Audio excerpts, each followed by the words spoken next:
My girlfriend demanded I give up custody of my twin sons so her unemployed sister and 3 kids could take over their bedroom, then called me selfish when I refused. I, 39M, have been in a relationship with Jennifer, 34F, for about 18 months. We met through mutual friends at a barbecue and things moved pretty quickly between us. She seemed different from other women I dated, more mature, family-oriented, and she said she understood my situation as a single father. I have twin boys, Lucas and Leo, both 7, from my previous marriage. My ex-wife Sarah and I divorced 3 years ago after she had an affair with her coworker. The divorce was messy but we managed to work out joint custody. The boys spend alternating weeks with me and with their mother. When they're with me, they have their own room in my 2-bedroom apartment, decorated with superhero posters and bunk beds they picked out themselves. Jennifer has a sister named Michelle, 29F, who has 3 kids, 2 girls aged 9 and 6, and a boy who's 4. Michelle has always been what Jennifer calls a free spirit. She's never held a steady job for more than 6 months, moves apartments every year or 2, and has been in and out of relationships constantly. The father of her oldest daughter pays some child support but the other 2 kids have different dads who aren't in the picture at all. When Jennifer and I first started dating, she mentioned Michelle's situation occasionally but it never seemed like a big deal. Jennifer has a good job as a dental hygienist and owns her own small house. She's always been responsible with money and seems to have her life together, which was attractive to me after the chaos of my marriage ending. About 6 months into our relationship, Jennifer started mentioning Michelle's housing problems more often. Michelle had been evicted from her apartment for not paying rent and was staying on friends' couches with her 3 kids. Jennifer would get phone calls from Michelle at all hours, usually asking for money or a place to stay temporarily. The first time Jennifer suggested Michelle move in with her, I didn't think much of it. Jennifer's house has 3 bedrooms, and while it would be crowded with 4 additional people, it seemed manageable as a short-term solution. Jennifer assured me it would only be for a month or 2 while Michelle got back on her feet. That was 8 months ago. Michelle and her kids are still living in Jennifer's house. What was supposed to be Jennifer's home office became Michelle's bedroom, and the 3 kids share what used to be Jennifer's guest room. Jennifer bought bunk beds and a toddler bed to fit everyone in. The situation has put a strain on our relationship in ways I didn't expect. When I come over with my boys during my custody weeks, there's no space for them to play or do homework quietly. 7 kids in one house creates constant noise and chaos. My twins, who are used to structure and routine, struggle with the environment. Lucas started having trouble sleeping and Leo began having accidents again after being potty trained for years. Jennifer tried to make accommodations. She set up a small table in her bedroom where my boys could do homework, and she bought them sleeping bags so they could have sleepovers in the living room when we wanted them to stay overnight. But it wasn't the same as having their own space, and I could see they were becoming more reluctant to come over. The breaking point came 2 months ago during a particularly difficult evening. All 5 older kids were arguing over video game turns while the 4-year-old was having a meltdown about dinner. Jennifer was trying to mediate while cooking for 7 people, and Michelle was on her phone in the living room, ignoring the chaos around her. Lucas came up to me and asked when we could go back to my apartment. Leo was hiding in Jennifer's bedroom with his hands over his ears. I realized my kids were becoming stressed and unhappy in what should have been a welcoming environment. That night, after I took my boys home, I called Jennifer and tried to discuss the situation. I suggested that maybe it was time for Michelle to find her own place again, or at least contribute more to the household expenses and childcare responsibilities. Jennifer got defensive immediately. She said Michelle was family and that family helps family no matter what. She pointed out that Michelle does help with cleaning and sometimes watches all the kids when Jennifer runs errands. She also said I was being selfish for wanting her to choose between her sister and our relationship. I tried to explain that it wasn't about choosing sides, but about creating a stable environment where all the kids could thrive.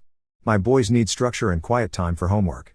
They need space to play without competing with 5 other children for attention and resources. Jennifer said I was being unreasonable and that my boys needed to learn to adapt. She said it would be good for them to experience a larger family environment since they're only children in their respective households.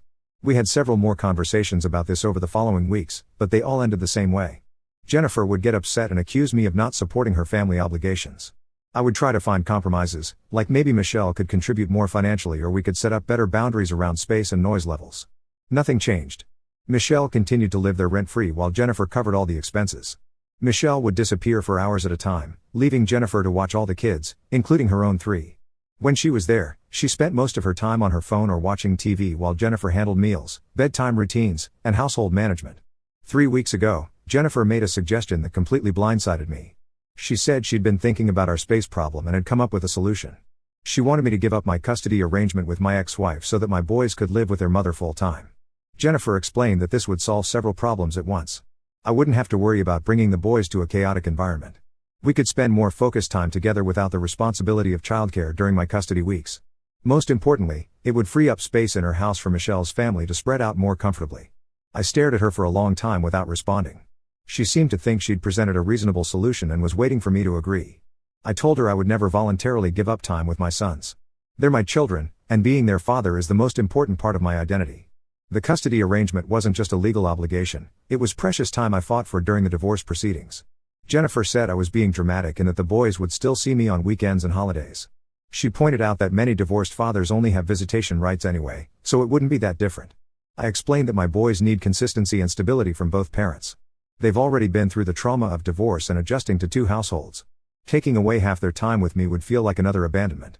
Jennifer got frustrated and said I was putting my kids above our relationship. She said if I truly cared about her and wanted a future together, I would make this sacrifice for her family's needs.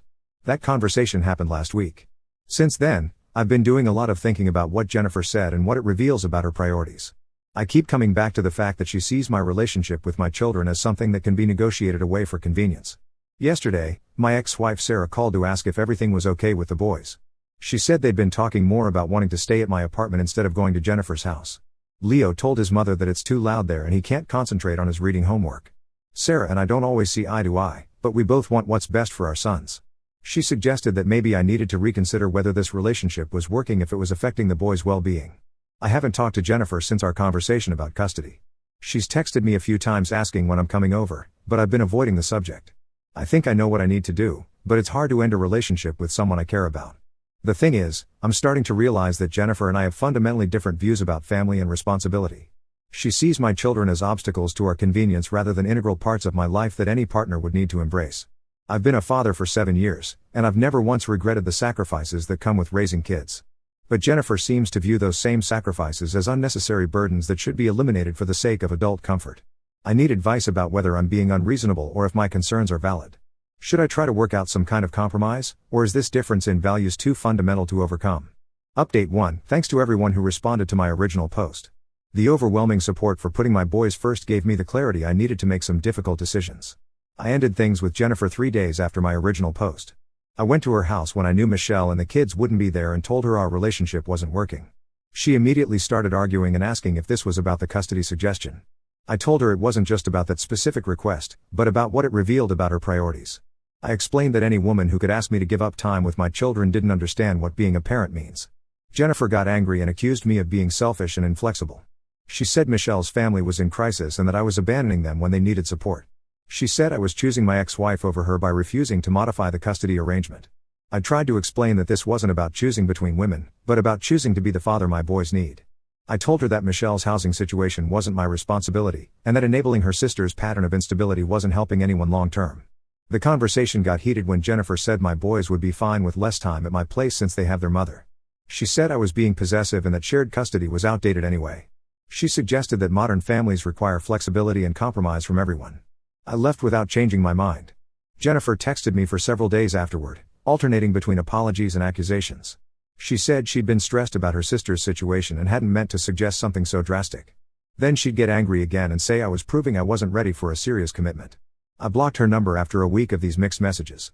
The boys were relieved when I told them we wouldn't be going to Jennifer's house anymore. Lucas asked if this meant they could have friends over again without it being too crowded. Leo wanted to know if he could set up his art supplies on the kitchen table without worrying about other kids messing with them. I realized how much the situation had been affecting them. They'd been walking on eggshells in what should have been a comfortable environment, trying to be quiet and take up less space so they wouldn't add to the chaos.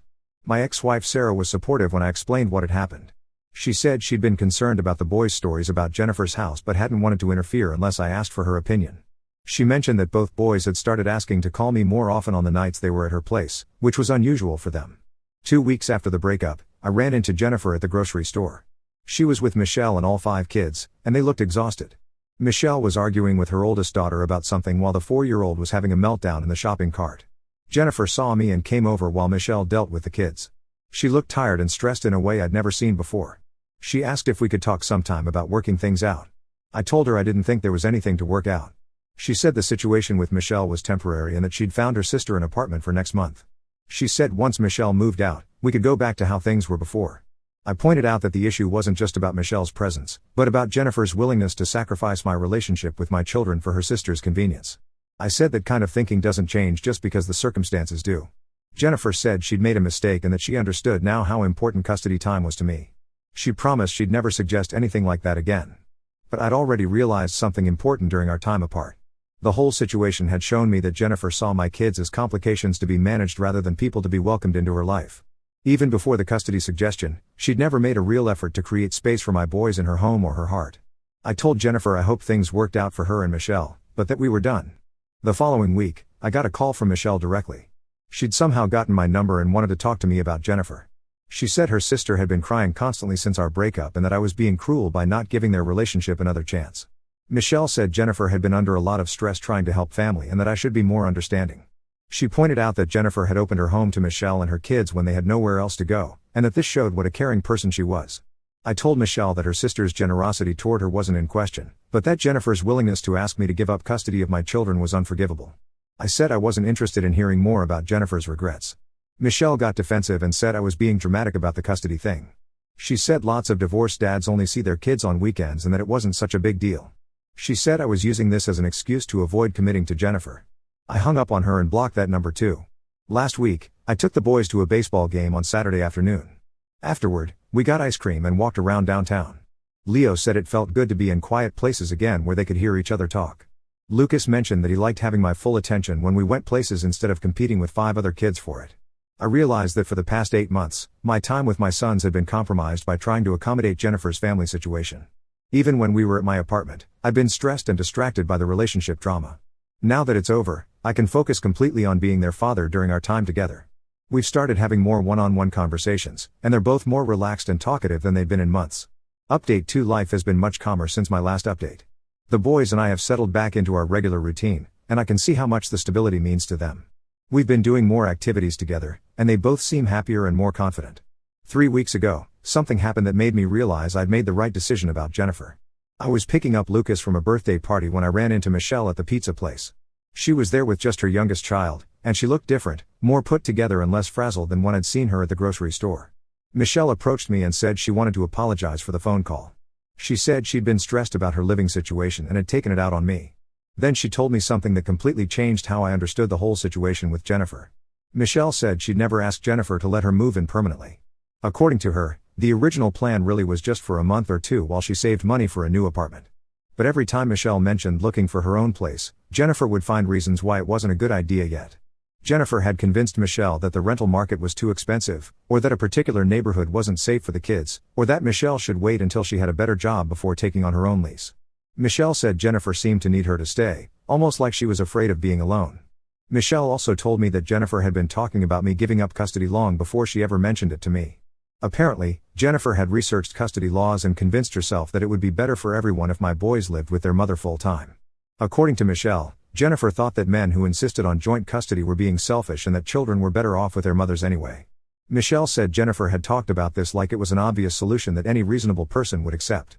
This conversation with Michelle helped me understand that Jennifer's request wasn't just about making space in her house. It was about her fundamental beliefs about fathers and custody arrangements. Michelle moved out of Jennifer's house 2 weeks ago. She found a small 2-bedroom apartment across town and got a job at a daycare center that allows her to bring her youngest child to work with her. She seems to be doing well managing on her own. Last week, Jennifer texted me from a new number asking if we could meet for coffee. She said she had things she wanted to explain and that Michelle moving out had given her perspective on our relationship. I didn't respond to the text, but I did hear from my friend Dave, who was at the barbecue where Jennifer and I originally met. Dave said Jennifer had been asking mutual friends about me and whether I was dating anyone new. According to Dave, Jennifer told people that our breakup was a misunderstanding and that I'd overreacted to a suggestion she'd made during a stressful time. She said she never meant for me to actually give up custody and that I'd taken her words too literally. Dave asked me directly what had happened because Jennifer's version of events made it sound like a minor disagreement that got blown out of proportion. When I told him about the custody suggestion and the months of chaos with Michelle's family, he was shocked. Dave said he'd assumed our breakup was about normal relationship issues, not about Jennifer asking me to give up time with my kids. He said he couldn't imagine any parent agreeing to something like that, and he understood why it ended things. The fact that Jennifer is telling people a different version of events doesn't surprise me, but it does confirm that she still doesn't understand why her suggestion was so inappropriate. Yesterday, my ex-wife Sarah mentioned that the boys had been talking about getting a dog. Lucas brought it up during one of their phone calls, and Leo has been drawing pictures of our family with a golden retriever in them. Sarah and I talked about it and decided that since the boys are older now and have shown they can handle responsibility, we might consider getting them a pet that could go back and forth between our houses. We're planning to visit an animal shelter next weekend to look at dogs that might work for both households. The boys are excited about the possibility of having something that belongs to both their homes. I mention this because it's exactly the kind of decision that requires cooperation and planning between co-parents. It's also the kind of thing that would have been impossible if I'd given up custody like Jennifer suggested. The boys need consistency between their two homes, and they need both Sarah and me to be involved in major decisions about their lives. Giving up that responsibility would have hurt them in ways Jennifer never understood. I haven't heard from Jennifer directly since the text message, but Dave mentioned that she's been asking friends if they know any single fathers she could meet. Apparently she's decided she wants to date someone who already has kids because she thinks it would be easier than starting over with someone childless. I hope she's learned something from our relationship, but based on her version of events that she's telling people, I doubt she's gained much insight into what went wrong between us. Update 3: It's been almost 6 months since I ended things with Jennifer, and I wanted to give one final update since several people have messaged asking how things turned out. The boys and I are doing great. We ended up adopting a 1-year-old golden retriever mix named Scout from the animal shelter. He's been amazing with the kids and has adapted well to going between two houses. Sarah and I worked out a schedule where Scout stays wherever the boys are, which has actually improved our co-parenting communication. Having Scout has given the boys something positive to focus on and has brought some new energy into both households. They love teaching him tricks and taking him to the dog park on weekends. 2 months ago, I started dating again. I met a woman named Rebecca at a work conference, and we've been seeing each other casually. She has a 9-year-old daughter from her previous marriage and understands the challenges of co-parenting. When I told her about my custody schedule with the boys, her first question was about how we could coordinate our parenting time so all the kids could get to know each other gradually. The difference between Rebecca's reaction and Jennifer's approach has been eye-opening. Rebecca asked about the boys' interests, their bedtime routines, and what activities they enjoy. She's never suggested changing our custody arrangement or implied that my time with them was inconvenient for our relationship. We're taking things slowly, but it's refreshing to be with someone who sees my children as an important part of who I am rather than obstacles to overcome. As for Jennifer, I heard through mutual friends that she's been struggling since Michelle moved out. Apparently she'd gotten used to having a full house and has been lonely in her home by herself. Dave told me that Jennifer tried dating a divorced father she met through a dating app, but it didn't work out. According to what she told their mutual friend Lisa, the man was too focused on his kids and wouldn't make time for adult-only activities. Lisa mentioned this to Dave because she thought it was ironic that Jennifer was complaining about the same commitment to children that she'd asked me to abandon. Dave said Lisa was starting to understand why our relationship had ended. Last month, I ran into Jennifer at the boys' school during their spring fair. She was there with a friend who has a child in Leo's class. We made polite small talk, and she asked how I was doing. Jennifer looked good and seemed to be doing well. She mentioned that she'd started volunteering with a local charity and was keeping busy with work and other activities. She didn't bring up our past relationship or ask about getting back together. The conversation was brief and cordial. I think we've both moved on, which is healthy for everyone involved. The most important thing is that Lucas and Leo are thriving. Their grades are excellent, they're both doing well in soccer this spring, and they seem confident and happy. They talk openly about their feelings and ask questions when something is bothering them. Lucas mentioned recently that he's glad we don't have to share space with other families anymore because he likes having quiet time to read. Leo said he's happy that when he wants to tell me something important, he doesn't have to compete with other kids for my attention. These comments remind me that I made the right choice in putting their needs first. Children need to feel secure in their relationships with their parents, and that security can't be negotiated away for adult convenience. I'm grateful for the experience with Jennifer because it taught me important lessons about compatibility and priorities in relationships. Any future partner needs to understand that my boys aren't just part of my life, they're central to who I am as a person. The custody arrangement Sarah and I worked out isn't just a legal obligation. It's a commitment to both our children that they'll have consistent, loving relationships with both parents despite the divorce. That commitment isn't something I'll ever compromise on again, regardless of how much I might care about someone else. The boys have already been through enough disruption in their lives, and they deserve stability and security in their relationships with both their parents. I'm in a much better place now, both as a father and as a person. The boys and I have a strong bond, and I'm optimistic about our future together, whatever it might bring. Now let's move to the next story. Story 2: My girlfriend gave me an ultimatum after I got better grades than her, then I discovered she'd been trying to destroy my academic career for years. I, 20M, never thought I'd be in this situation, but here I am trying to make sense of everything that's happened in the past few days. My girlfriend Pamela, 20F, and I met during orientation week in our freshman year of engineering. We were both lost trying to find the physics lab, ended up walking together, and just clicked. She's in chemical engineering while I'm in mechanical, but we have several common courses due to the program structure. From the beginning, I noticed how driven Pamela was. She came from a family of academics, both her parents are professors at another university, and her older sister Allison, 25F, is doing her PhD in mathematics. Pamela had always been at the top of her class in high school, and she was determined to maintain that record in college. I admired her dedication at first. I'm more of a hands-on person myself. I love working in the labs and doing practical projects, while theoretical coursework isn't really my strong suit. We started dating about 6 months after meeting, and things were great initially. We balanced each other well. She helped me understand complex theories, and I helped her with lab work and practical applications. We shared the same friend group, spent most of our free time together, and generally seemed perfect for each other. Our friends often joked about us being the power couple of our year. The problems started showing up during our second semester. We had a joint project in physics lab too, and I ended up getting a better grade than her because the professor really liked my experimental approach. Pamela didn't speak to me for 3 days after that. When she finally did, she made comments about how the professor must have graded unfairly or how my approach wasn't technically correct despite getting good results. I brushed it off at first, thinking she was just having a bad week. But similar incidents kept happening. If I did well in a presentation, she'd point out all the flaws in it later. If I scored well on a test, she'd remind me how she'd done better in previous ones. It got to the point where I started downplaying my achievements around her just to avoid her reactions. Our mutual friend Tom, 20M, noticed this pattern and tried to talk to me about it several times. He said it wasn't healthy how Pamela would get upset at my successes, but I defended her. I understood the pressure she was under from her family. Her parents regularly compared her grades to Allison's college records, and I knew it affected her deeply. The real breaking point came last week during our advanced materials exam. This is a required course for both our specializations, and it's known to be one of the tougher ones. I actually found the subject interesting and had been studying consistently for once, instead of my usual last-minute cramming. I attended all the lectures, took detailed notes, and even joined a study group. Pamela, on the other hand, had been complaining about not having enough time to prepare. She was involved in several club activities and said she couldn't focus on studying. The night before the exam, she asked me to help her understand some concepts. I spent 3 hours going over everything with her, even skipping my own final revision to help her prepare. During the exam, we sat next to each other as usual. In our college, there's this unspoken culture of helping each other during exams. I know it's not right, but it's so common that not participating can actually put you at a disadvantage. Pamela kept asking to see my answers throughout the exam. I'd pause my own work to angle my paper so she could see, which meant I was constantly falling behind on time. I didn't mind though, I wanted to help her succeed. What I didn't expect was her reaction when the results came out yesterday. I scored a 94, while Pamela got an 89. When the professor announced the grades in class, Pamela just got up and walked out. She wouldn't answer my calls or texts for hours. When she finally responded, it was with a barrage of angry messages accusing me of betraying her.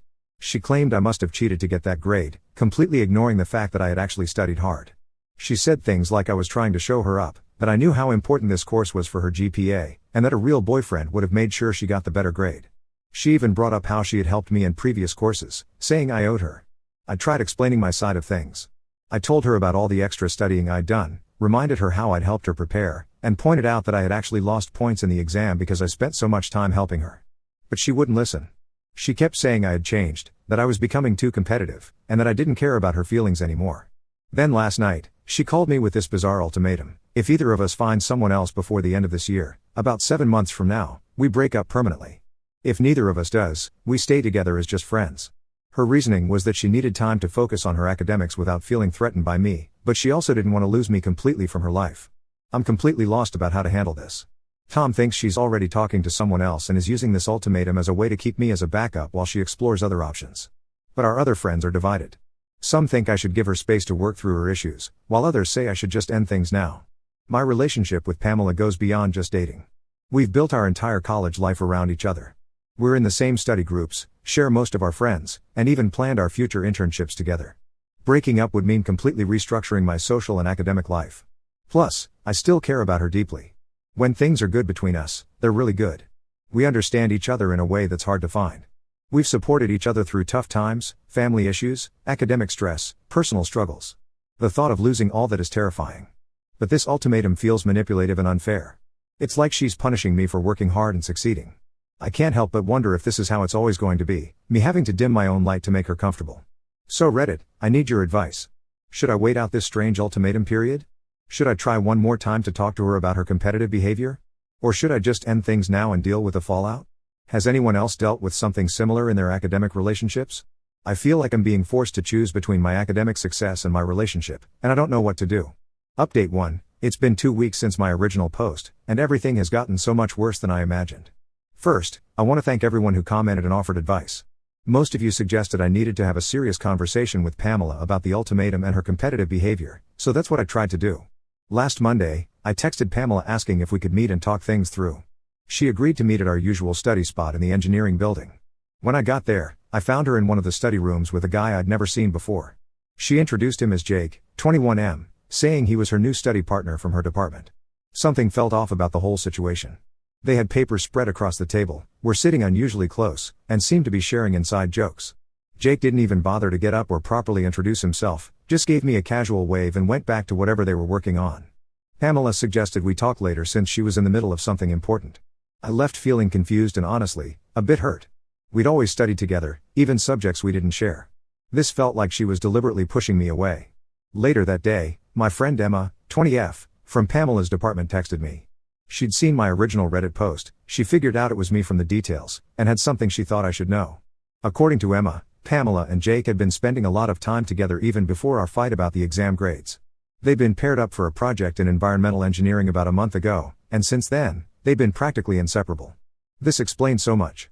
All those times Pamela said she was too busy to study for our shared class, all those cancelled study sessions and date nights, she'd been with Jake.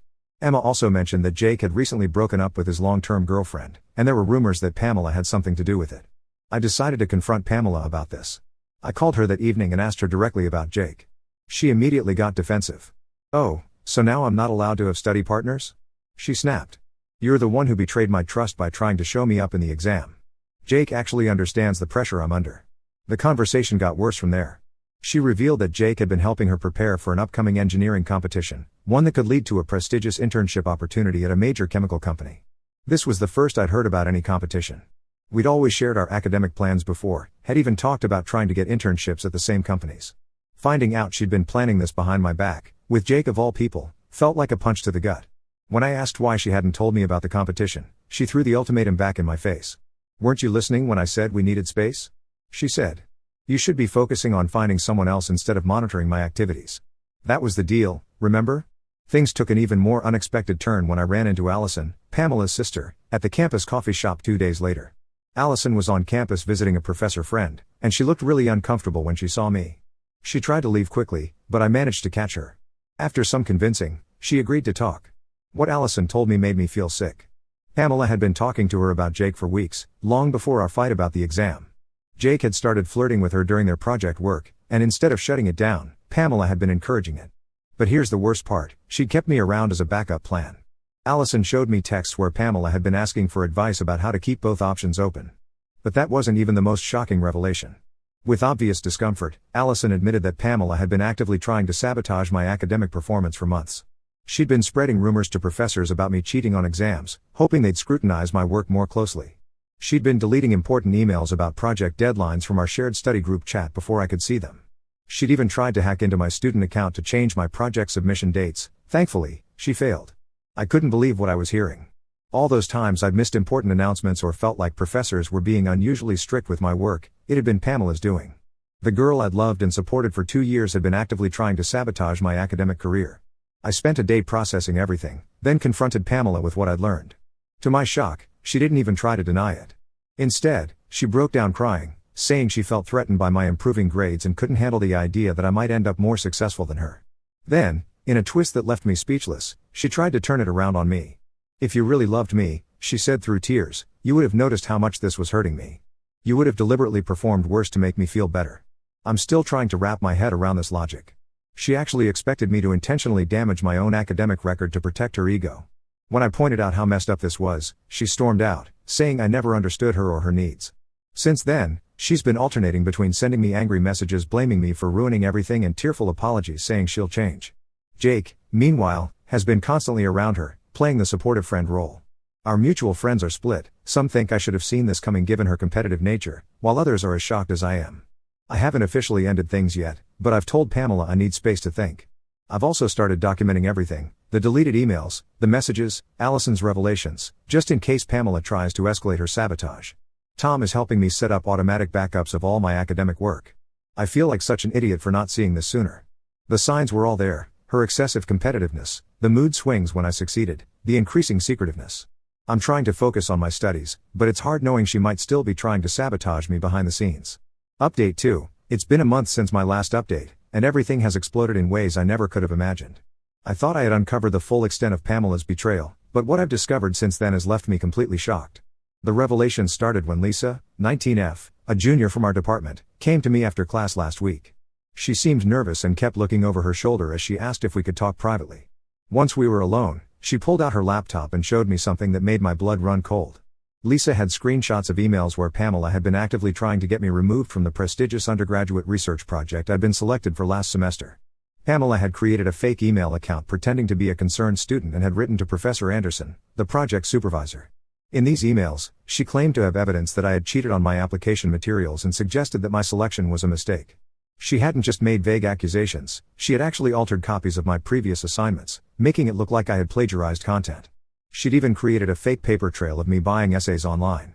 The level of detail in her deception was terrifying. The only reason this didn't work was that Professor Anderson found the timing of these claims suspicious. They came right after he had praised my project proposal in front of the entire department. He quietly investigated the allegations before taking any action and found inconsistencies in the evidence. After Lisa came forward, other students started sharing similar stories.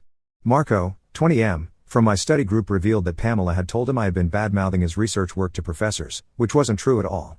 This explained why he had been cold towards me lately and had stopped sharing his notes.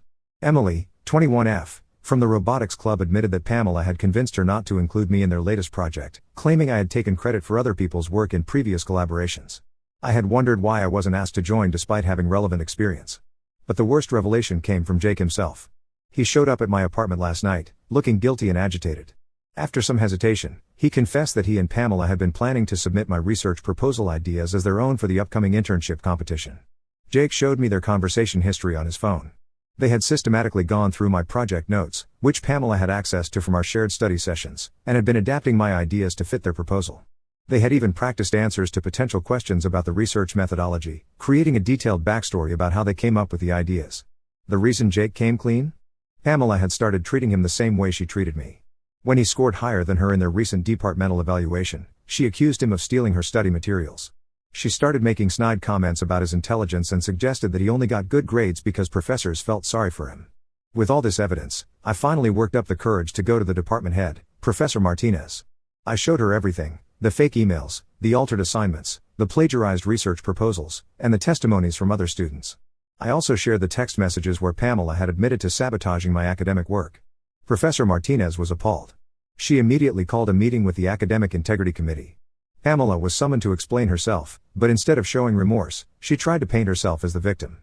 She claimed the academic pressure had driven her to these actions and that everyone was conspiring against her. The committee didn't buy it. They've suspended her from the research program pending a full investigation. Jake has been removed from the internship competition for his role in the attempted plagiarism. The university is now reviewing all of Pamela's previous academic work for potential misconduct. Pamela's parents showed up on campus yesterday after being notified about the investigation. Her father tried to throw his academic reputation around, threatening to make calls to his colleagues, but the evidence was too solid to ignore. Her mother actually sought me out to apologize, saying they had no idea their pressure for academic excellence had pushed Pamela to such extremes.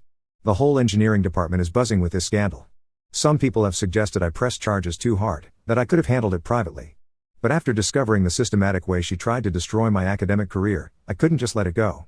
Update 3. 3 months have passed since everything came to light, and I finally feel ready to share the final update to this crazy situation. The university's investigation into Pamela's academic misconduct was thorough and damning. They found evidence of cheating going back to our freshman year, including altered assignments, plagiarized papers, and manipulated group project evaluations. She's been suspended for 2 semesters, and all her academic achievements are under review. Pamela didn't take the suspension well. She tried everything to avoid the consequences. First, she attempted to blame it all on stress and pressure from her parents. When that didn't work, she claimed she had mental health issues that made her act this way. Finally, she tried to pin some of the blame on me, saying I had pushed her to extremes with my aggressive academic competition. None of it worked. Her parents' reaction was interesting. Her father, after his initial attempts to throw his weight around failed, actually apologized to me privately. He admitted that they might have pushed Pamela too hard, always comparing her to Allison and never letting her feel like she was good enough. Her mother, on the other hand, still sends me occasional messages asking me to speak to the university on Pamela's behalf. I've blocked her number. The fallout in our friend group was massive. Most people sided with me after learning the full extent of her actions. Even those who initially defended her couldn't justify the systematic way she tried to destroy my academic career. Tom has been especially supportive, helping me rebuild my confidence and encouraging me to focus on my own achievements. Allison has completely cut contact with Pamela. She told me she couldn't recognize the sister she grew up with anymore. Last week, she sent me all the text messages where Pamela had bragged about sabotaging me, in case I needed them for any future university proceedings. As for Jake, he transferred to another university after losing his spot in the internship program. I heard from mutual friends that he and Pamela tried dating briefly after everything blew up, but it ended badly. Apparently, she couldn't handle him getting better grades than her at the new university either. Last I heard, he's written a formal apology to the department and is trying to rebuild his academic reputation. Some unexpected positive things have come from this situation. Professor Anderson, after learning about Pamela's attempts to sabotage my research project, has become a mentor figure. He's helped me expand my original proposal into something even better, and we're now working on publishing a paper together. The research is going incredibly well, and several companies have shown interest in my work. I've also been offered a prestigious summer internship at a leading engineering firm. Ironically, it's the same company Pamela had been targeting with her plagiarized version of my research. The hiring manager specifically mentioned being impressed by how I handled the academic integrity situation. Yesterday, I received a long email from Pamela. She's transferred to a university on the other side of the country, saying she needed a fresh start. She wrote about how sorry she was, how therapy was helping her understand her actions, and how she hopes someday I could forgive her. I didn't respond. Some bridges, once burned, should stay that way. Looking back, I still can't believe how much my life has changed in the past few months. I'm no longer walking on eggshells, trying to manage someone else's insecurities. My grades have improved now that I'm not constantly worried about outperforming anyone. I've made new friends in my department and rebuilt relationships with people Pamela had driven away. Several people have suggested I should forgive Pamela, saying she's getting help now and deserves a second chance. But I'm done setting myself on fire to keep others warm. Sometimes the best thing you can do for yourself is walk away and not look back. I'm focusing on my own future now, my research, my internship, my genuine friendships. For the first time in years, I can celebrate my achievements without guilt or fear. If there's one thing I've learned from all this, it's that real love, whether in relationships or friendships, lifts you up. It doesn't drag you down or make you dim your light to make others comfortable.